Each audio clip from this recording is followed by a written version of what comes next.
মধু কি নাই নাকি? কি গুসব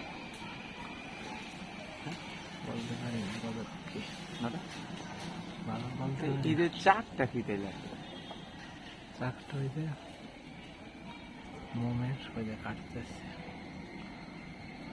ওই লাভারে পড়তেছে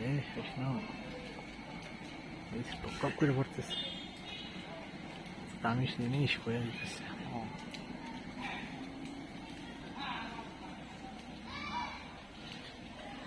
আছে তো আবার আশা করছে 2 মাস হয়ে যাচ্ছে কামড়াইতেছে, আমার দায় আসে না।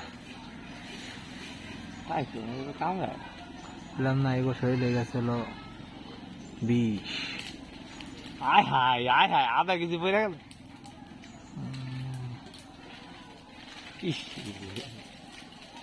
উপরে টুক মজু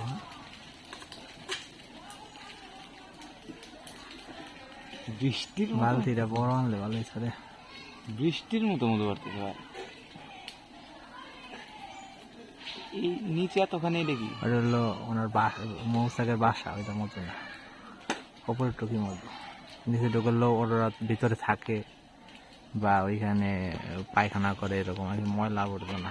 উপরে টুক করলো পরিষ্কার মধু না।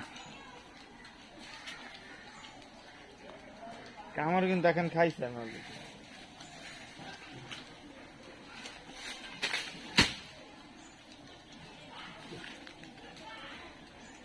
চ্যালেঞ্জিং পেশা। হ্যাঁ আধা কেজি 1 কেজি আমাদের পড়ে গেছে। মৌমাছিরা সব না কাটছে নাকি? ওই যে উপরের টুকু, নিজেরটা তো বাসা, বুঝছিস না? বাবা হেভি চুলকান